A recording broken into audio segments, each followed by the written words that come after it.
안녕하세요. 전 KBS 앵커 최국화입니다.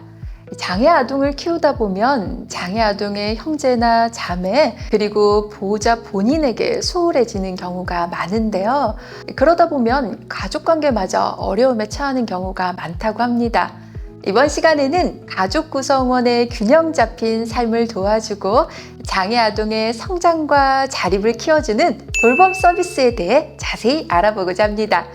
팀장님, 돌봄 서비스는 어떤 내용인가요? 먼저 돌봄 서비스 이용 사례 한 가지를 말씀드리겠습니다. 지난해 돌봄 서비스 이용 사례 중 최우수상을 수상한 박현아 씨의 사례인데요. 박현아 씨는 장애 아동과 비장애 아동을 키우고 있어요. 아이 아빠는 가족의 생계를 위해서 일에 매진하고 양육은 박현아 씨가 주로 담당하게 되었는데요. 장애가 있는 첫째 아이에게 매진하면서 둘째 아이에게는 좀 소홀해졌다고 합니다. 또한 첫째와 둘째를 같은 공간에서 양육하다 보니까 첫째 아이를 따라하는 둘째를 보면서 교육적으로도 좋지 않다는 생각을 하게 되었다고도 하는데요.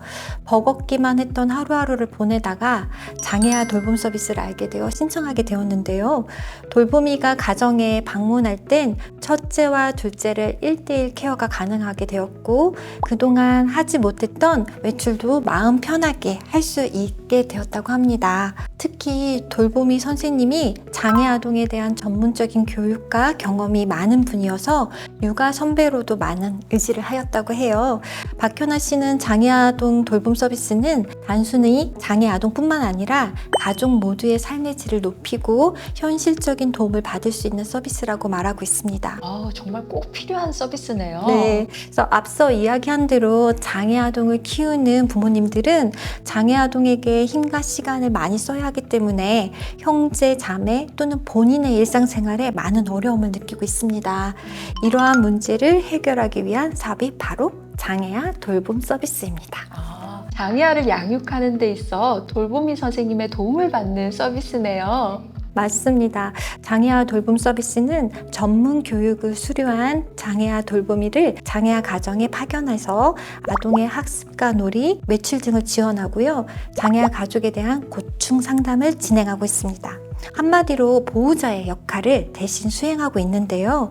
장애아 돌보미는 돌보미 한 명당 장애 아동 한 명을 돌보는 것이 원칙이지만 형제 자매가 장애아 돌봄 서비스 대상자인 경우는 동일 시간대에 최대 2명까지 돌봄을 제공할 수 있습니다. 장애아 가족 양육 지원 사업 이야기를 듣다 보니까 장애아 부모님들이 겪는 어려움에 대해서 다시 한번 생각해 볼 수 있게 됐는데요.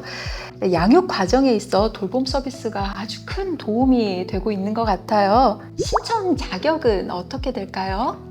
장애아 가족 양육 지원 사업의 일환인 돌봄 서비스 대상은 18세 미만의 장애인 복지법상 장애 정도가 심한 장애아와 생계 주거를 같이 하는 가정입니다. 따라서 서비스 신청 시 장애 정도가 심한 장애로 확인되어야 합니다. 돌봄 서비스는 장애아 한 명당 최대 연 1080시간을 지원받을 수 있고요.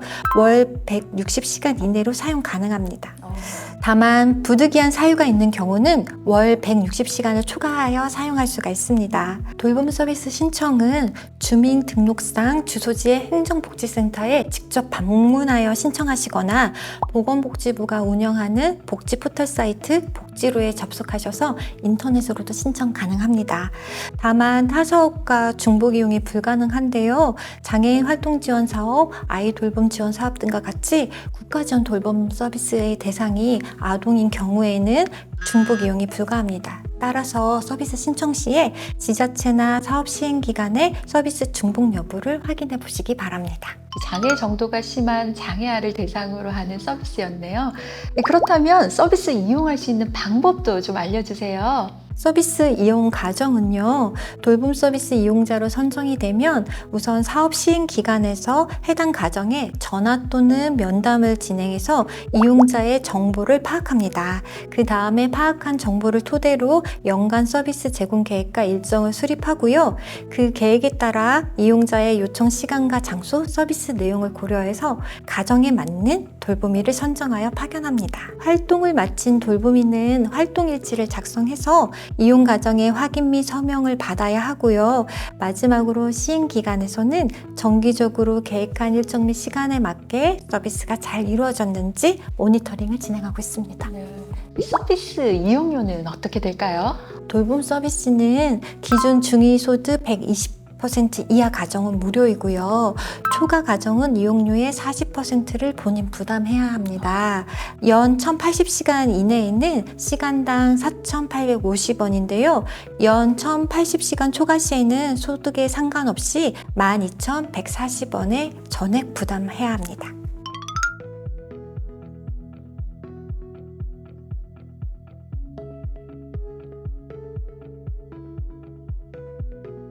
네. 무엇보다 장애 아동과 함께 활동하는 도우미의 역할이 굉장히 중요할 것 같은데요. 혹시 돌보미로 활동하고 싶은 분들이 계시다면 어떻게 해야 될까요? 돌보미의 자격 기준은 건강 상태가 양호한 70세 이하면 누구나 가능하신데요. 장애아 돌보미로 활동하기 위해서는 서류 심사와 면접 심사를 통과한 후 양성 교육을 수료해야 합니다. 자격 기준이 까다롭진 않지만 돌보미 자격을 유지하기 위해서는 정기적인 교육을 꼭 이수하여야 합니다. 네. 그렇다면 장애아 돌보미 역할에 대해서 조금 더 저희가 자세히 알고 싶은데 좀 설명을 해주시면 좋을 것 같고요. 또 서비스를 이용하다 보면 추가적인 요청 사항이 생길 수도 있잖아요. 그럴 때는 조율이 가능할까요? 장애아 돌보미는 장애 아동의 학습과 놀이, 보호, 외출 지원을 주로 수행하는데요. 많이 질문해 주시는 것 중에 하나가 장애아 돌보미가 어린이집, 학교 같은 보육, 교육기관 또는 병원과 같은 의료시설, 재활시설 내에서 장애 아동을 대상으로 돌봄 서비스를 제공할 수 있는지에 대한 문의가 많이 들어와요. 결론은 아동의 주 양육자가 해야 할 내용에 부합하면 돌봄 서비스를 제공 가능합니다.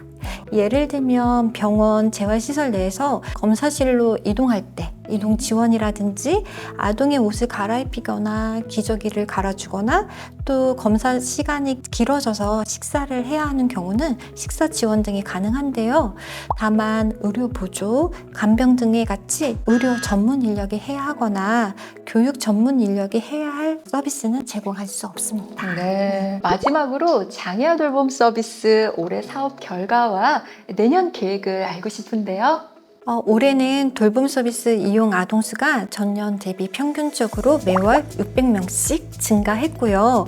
전국의 서비스 이용자를 대상으로 8월에서 9월에 돌봄 서비스 및 휴식 지원 프로그램 이용자 만족도를 조사했는데요. 돌봄 서비스는 전년도 90점에서 91점으로 1점 상승했고요. 휴식 지원 프로그램은 85점에서 87점으로 2점 상승했습니다. 또한 보건복지부와 함께 장애아 돌보미의 처우 개선을 위해 노력한 걸까 내년에는 돌보미의 시급도 인상될 예정입니다. 현재 장애인 개발원에서는 장애 아동 가족 지원 사업에 대한 개선 방안 연구를 진행 중에 있는데요. 본 연구 결과가 나오면 장애아 가족에게 더 나은 서비스를 제공할 수 있도록 관련 제도를 개선해 나갈 예정입니다. 네, 정말 잘 됐습니다. 지금까지 한국장애인개발원의 신지 팀장님을 모시고 장애아 가족 양육 지원 사업 중 장애아 돌봄 서비스에 대해 알아봤습니다. 돌봄 서비스를 통해 양육에 대한 부담이 조금이나마 덜어지셨으면 좋겠어요. 당장 만나 시즌2! 다음 시간에도 더 알차고 흥미로운 이야기로 여러분들을 찾겠습니다. 여러분, 안녕!